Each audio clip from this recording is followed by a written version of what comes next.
You will hear a telephone conversation between an employee at a pet insurance company and a customer. You have 30 seconds to look at questions 1 to 6.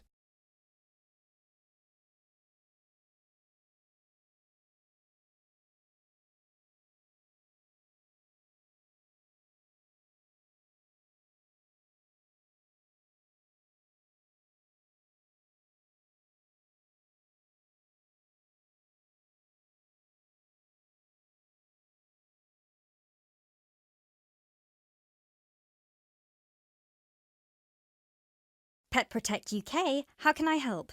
Oh, hello there. I'm calling to inquire about your pet insurance plans. Of course, just give me a second, please. Sure.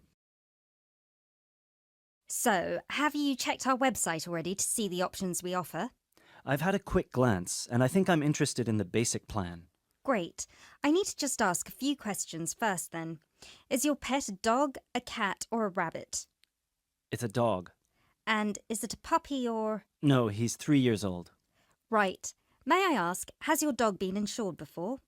I just adopted him from the rescue center last week, and I think he'd been there a while, so I doubt it. Okay, so you've had him for a week then. That's correct. Great. I apologise for asking this, but your dog, what's his name by the way? Fenton. Fenton, is that spelt with an F? Yeah, Fenton. Great. Thank you for that. So, according to the rescue centre, has Fenton ever attacked, bitten, or been aggressive towards a person or another animal? No, not at all. Excellent. And is he a guide dog or... No, just a house pet. Great. And you said he's 3 years old. Do you know the exact date of birth? Oh, yes, it's on the adoption certificate. Just give me a sec. It's May 19th, 2013. And do you know, has Fenton been neutered? Yes, he's been castrated. Excellent. And final question, what type of dog is Fenton? Is he a pedigree, a crossbreed, or a mixed breed? A crossbreed, I think. Right, crossbreed... Wait, sorry. What's the difference between the three? A pedigree is a dog whose parents are of the same breed. A crossbreed is from 2 different breeds, while a mixed breed is 3 or more. Then he's a mixed breed. Sorry about that. Right, no worries. So, could I take your full name, please? My name is Peter Pischinger. That's Pischinger. Right, thank you for that. And what's your address? That's 27 Cherry Drive, NW8 3HD. 3HD. And finally, a telephone number, please. 020-3634-7957. Thank you.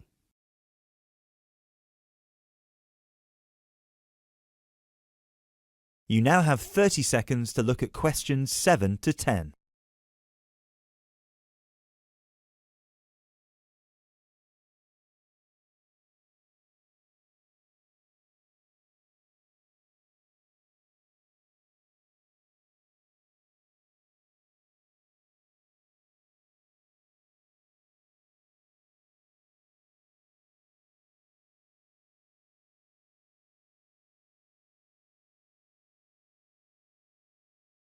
Now, you said you were interested in the basic plan. Is that correct?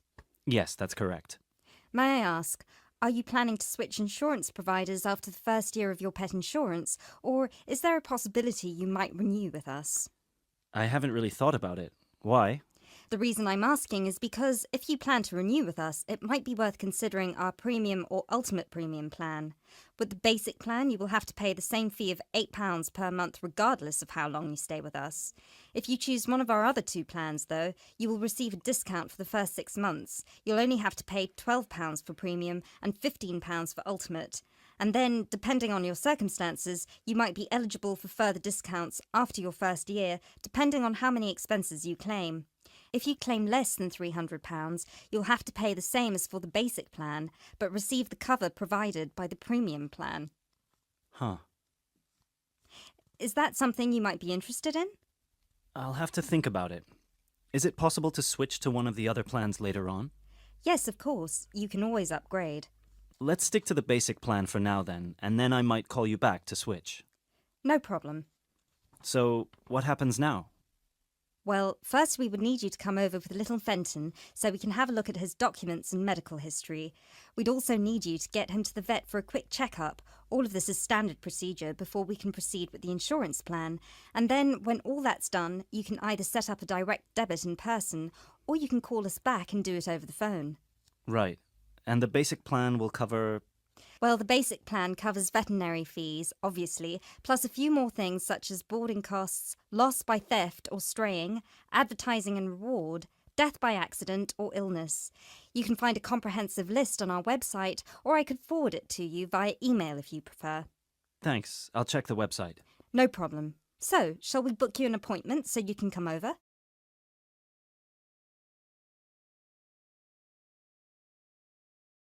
That is the end of part 1.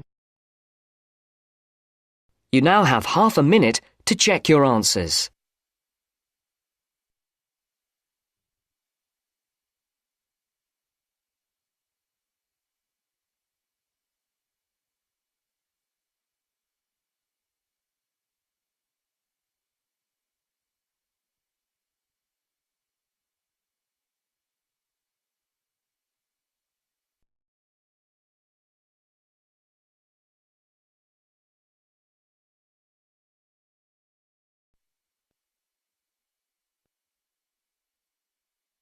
Now turns to part 2.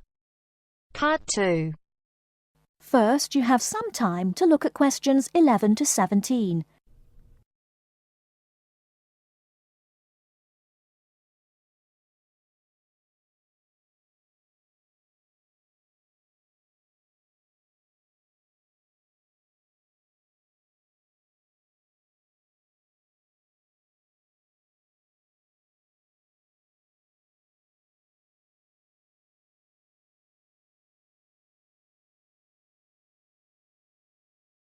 Now, listen carefully and answer questions 11 to 17. Hello, and thanks everyone for coming here today. I know it's always a bit stressful going for a job interview, but it's best to be prepared. For any of you who may not know me, my name is Fiona Ogilvie, and my job is to offer guidance and support for students with special needs. Now, you wouldn't be here today if you weren't interested in finding a job in the holidays.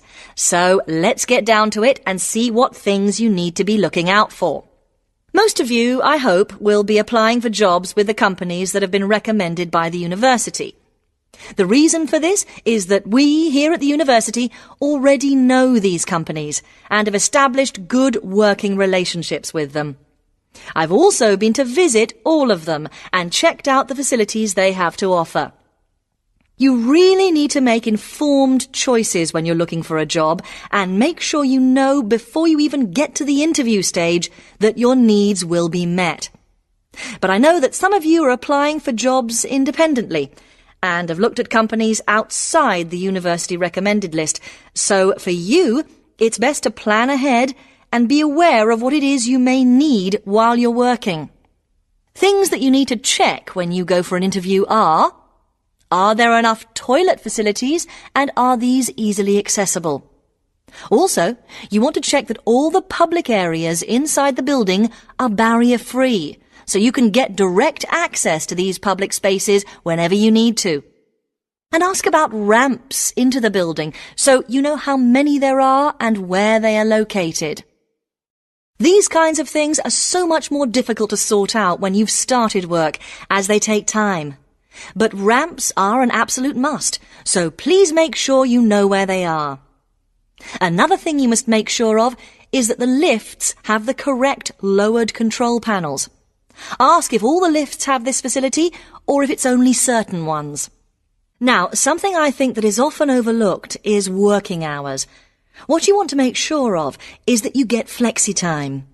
This basically means that your working hours are flexible and you can clock on and clock off in times that suit you. Within reason, of course. Most companies do recognise that it takes much longer for someone in a wheelchair to get on and off buses and trains. Public transport can take that much longer, so you need to be organised and prepared. And for those of you lucky enough to own a car, check how many disability parking spaces are available. Remember that it's your right to have a disabled parking space.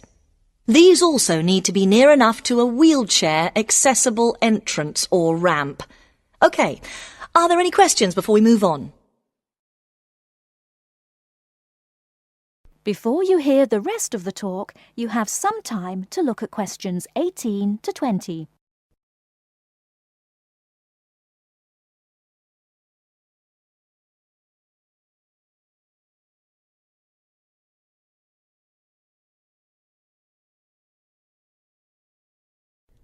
Now listen and answer questions 18 to 20. Right, let's move on then. Now I want to talk you through the series of visits to companies which we've got planned for next week. On Monday morning, we will be visiting the Lowland Hotel. They have various summer jobs available, working as a receptionist or conference organiser in their busy conference centre, organising and setting up conferences. You need to be prepared for working in an office environment and spending quite a bit of time talking on the telephone. The bus leaves for the hotel at 9 a.m, so make sure you leave yourself plenty of time to get there. When you arrive at the hotel, please gather in the reception area and wait for someone to take you to your first session, which will be a talk. The talk at the hotel will begin at 10 a.m, and then there will be a short tour of the hotel. There will be a light lunch provided, which is usually salads and sandwiches. The next place we'll be visiting will be on Tuesday afternoon. We'll be going to visit a little local company that makes handmade paper and cards. For those of you studying art, this may be just what you're looking for. We'll be taken on a tour of the company, which lasts 3 hours. The tour will start at 3:30 p.m, and after that you'll have a chance to meet some of the staff. Tea and coffee will also be provided. We have no trips planned for Wednesday, but on Thursday morning we'll be going to Tobago Travel Agency. This is a very popular choice amongst our students because you can get student discounts on holidays. We've booked a coach for this, and it'll leave from outside the refectory at 8 a.m. You'll need to bring a packed lunch for this, so please don't forget. There is a little canteen where you can buy hot and cold food, but this is closed on Thursdays. Friday, we'll be having representatives from all the companies visiting us, so you will have a chance to ask any questions, and of course, put your name down on the list if you're interested in working for them over the summer. This event will take place in the main hall next to the library, and it'll run from 10:30 until 4. I really hope you make the most of this excellent opportunity to not only earn yourself some extra money, but also to gain experience of what it's like to work. And if you'd like to find out more, then please ask some of the students who worked last year. They're all wearing green badges and will be happy to speak to you afterwards. That is the end of part 2. You now have half a minute to check your answers.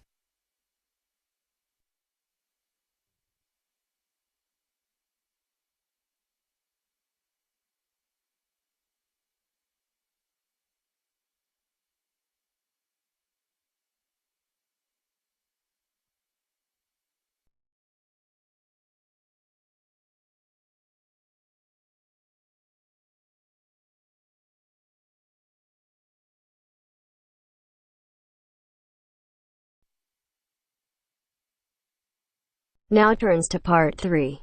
Part 3. You will hear a conversation between 3 students who are preparing a presentation. First, you have some time to look at questions 21 to 25.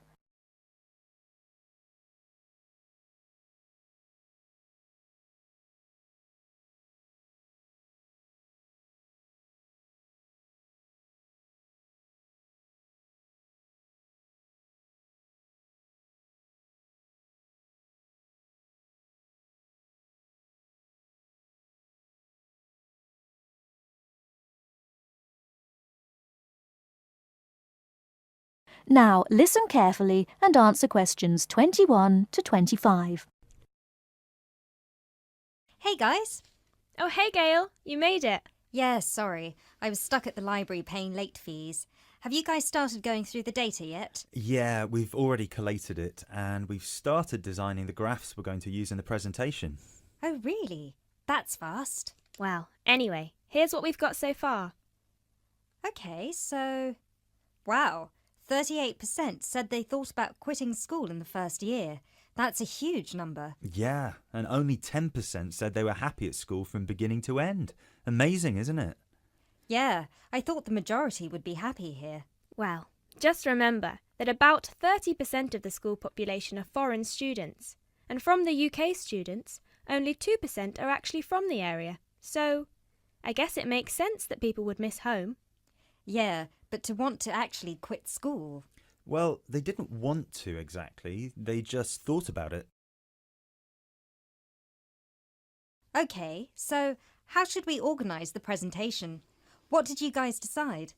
Well, Kevin and I were saying that we should start by explaining what the topic of our research was, and how we decided to collect the data. So, I'll start by saying that our topic was how first-year students felt a month after beginning school, and how their attitudes progressed and changed by the end of the academic year. So then we were thinking that I should explain that the population we want to study was obviously first-year students, but because we need their complete experience from the beginning to the end of their first year, we'd have to actually poll students in their second and third year. And then we said that you should explain how we access the population. So I'll say that we got the permission from the school to go to different classes from different departments and hand out the surveys in paper form, right? Right. And that it took us about 3 weeks to complete this part of our research. So then we need to describe the 3 different areas of focus of our survey, so Lindsay can do that. Say that the survey had 3 sections. The first one, asking just some general questions about the age, gender, nationality and field of study of each student. Then the second one focused on how they felt in their first 6 months at school.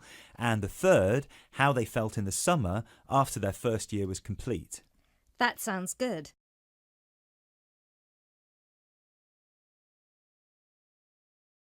You now have 30 seconds to look at questions 26 to 30.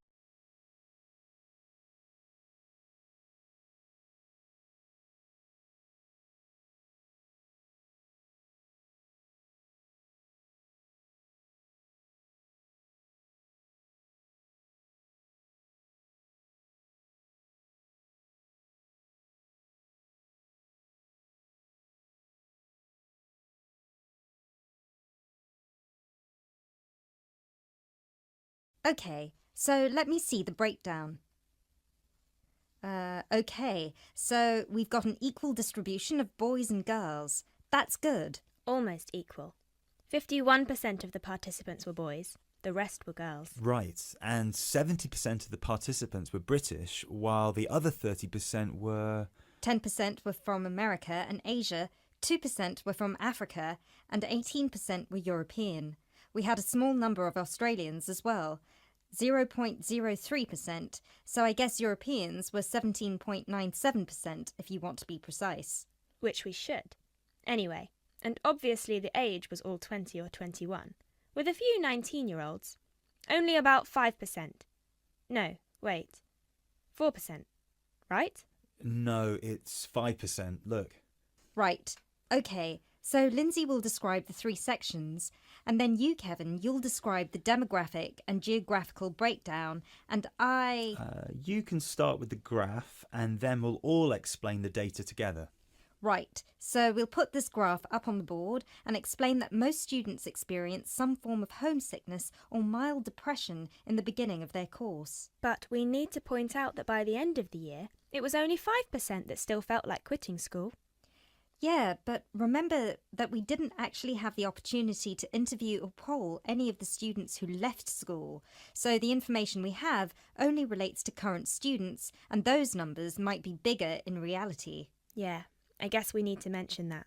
But we did check the dropout rate for the last 2 years, and it was very low, so at the end of the day, the numbers can't be much bigger. Yeah. Anyway, so after we explain the data and we show the 3 graphs with the background information and the responses for 6 months and 1 year, we should spend some time also talking about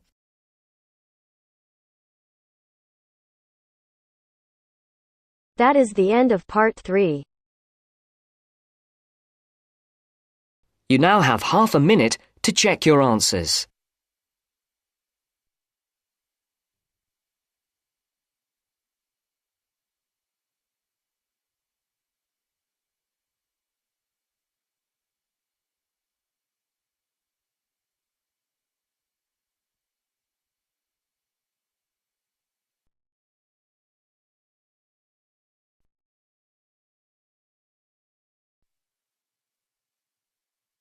Now turns to part 4. Part 4. Now turns to part 4. Part 4. Well, it's the beginning of the digital age, and technology is all set to completely revolutionise the way we watch TV, videos and DVDs and play computer games at home.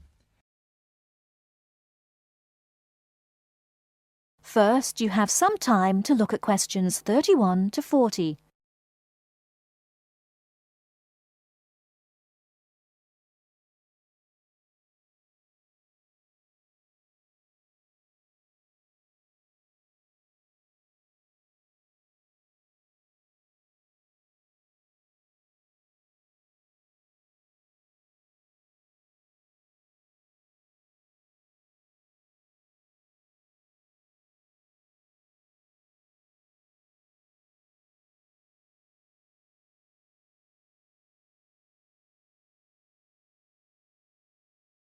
Now listen carefully and answer questions 31 to 40.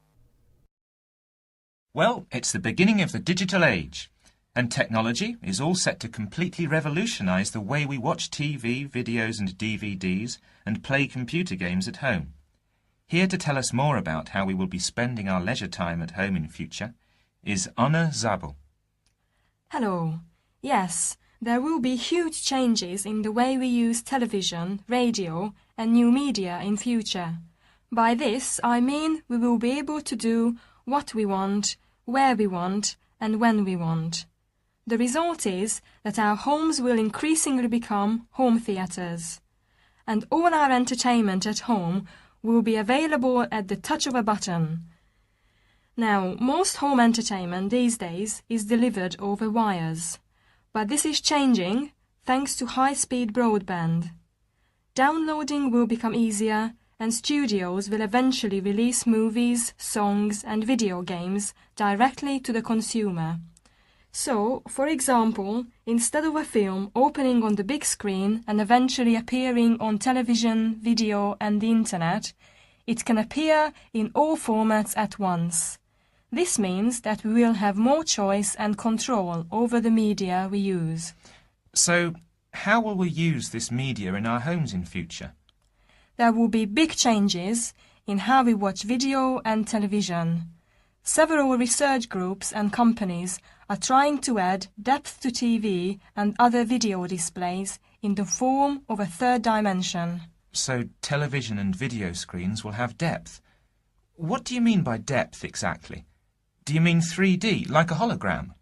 That's right. When we say that a hologram has 3 dimensions, it means that we can see not only up and down and left and right, but forwards and backwards too. When we talk about dimensions, we call forwards and backwards depth.